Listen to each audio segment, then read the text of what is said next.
Алдар көсе көбіне өзінің ақылдылығымен және айлакерлігімен танымал кейіпкер. Оның басының қатыстайтындығіне сөз жоқ. Бірақ күш жағынан Алдар қаншалықты мықты. Оның қалай төбелесетінін біреу білсе, біреу білмес. Бәріне сәлем, сіздермен бірге әдеттегідей Нуар KZ.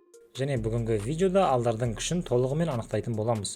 Оның қалай төбелесетіні, физикалық тұрғыда қаншалықты мықтылығын, жылдамдығын және тағы сол сияқты қабілеттерін қарастырамыз. Ол сөзбен бәрін жеңеді, ал іспен жеңе ала ма екен?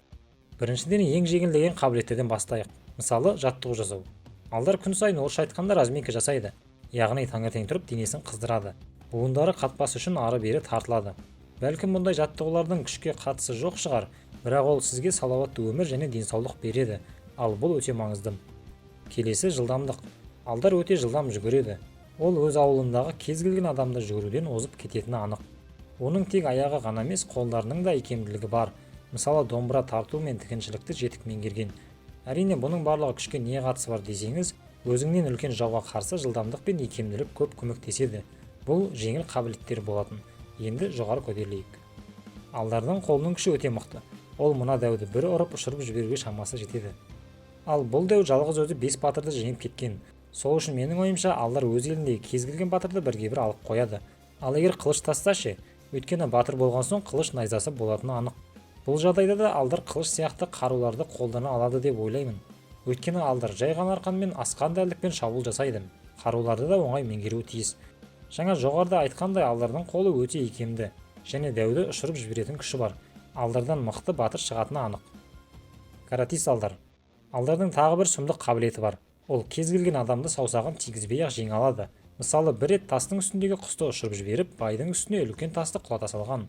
Бір сөзбен айтқанда, орманның ішінде Алдармен төбелесу орасан қателік болады.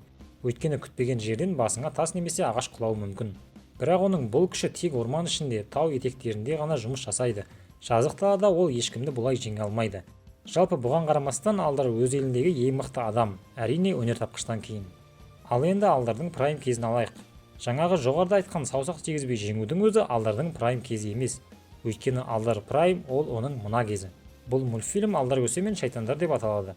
Және Алдар бұл мультфильмде құлан мен түленге қарсы төбелесіп, тіпті олардың 103 түгін жалғыз өзі жеңіп тастайды.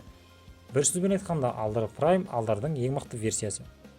Ал мен сізге қазір Алдардың мықтыдан да мықты ең нөмір 1 деген версиясын айтам. Мен айтатын оның бұл версиясы кез келген анимені жеңіп тастайды. Оның бұл нұсқасы Марвелдің да быт-шытын шығарады. Ол әрине семіз Алдар. Жарайды, шынын айтсақ, бұл Алдардың ең әлсіз формасы. Өйткені бұл кезде оған тіпті қозғалудың өзі қиынға соғады. Тек қана Алдардың мықты формаларын ғана айтпай, оның әлсіз де тұстарын көрсетуді жөн көрдім. Осымен видео бітті. Арнаға тіркеліп, келесі кім жайлы көргіңіз келеді комментарийге жазып кетіңіз. Барынша талдауға тырысамын. Келесі кездескенше.